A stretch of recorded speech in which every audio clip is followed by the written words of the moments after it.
I now had a steward, Egbert. He had been one of the many refugees who had fled from York, and along with an old man, Walter of Botham, they ran my household. Walter had been in York when the Danes had burned the minster and slaughtered so many. I know that Egbert could have done the job alone, but I wanted the old man to end his days feeling useful. It meant Bente could concentrate on cooking and keeping the manor clean. The management of food and the needs of a lord of the manor were too much for her. It was Egbert who told me that a visitor had arrived.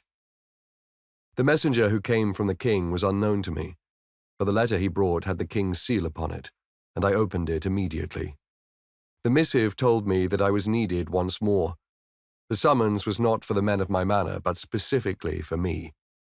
That meant I could leave Burgill, my man-at-arms, to watch over my manor while I was on the king's business. I would take just 3 men. While Bente, who looked after the house for me, attended to the messenger, I spoke with Burgill, Edward, Athelstan, and Alfred.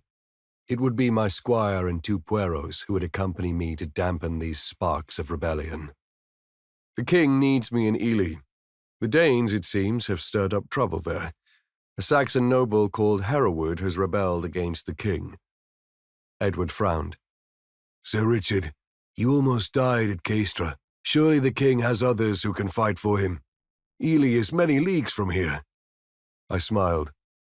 I think that it is because I almost died at Caestra that the king needs me. I did not succumb to my wounds, and the king believes that if a man survives such a test, then it makes him stronger. I know you were recently married, Edward, but I would take you as well as Athelstan and Alfred. Burgill said, Not me, my lord. I do not think that the north is yet at peace.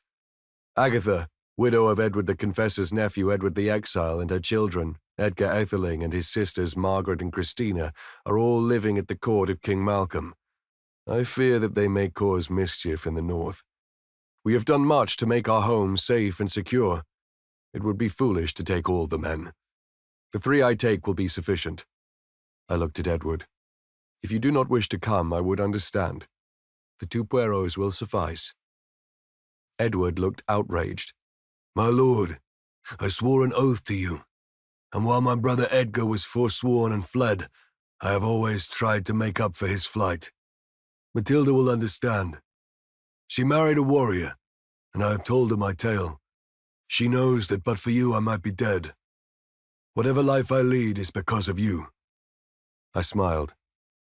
Then all is well.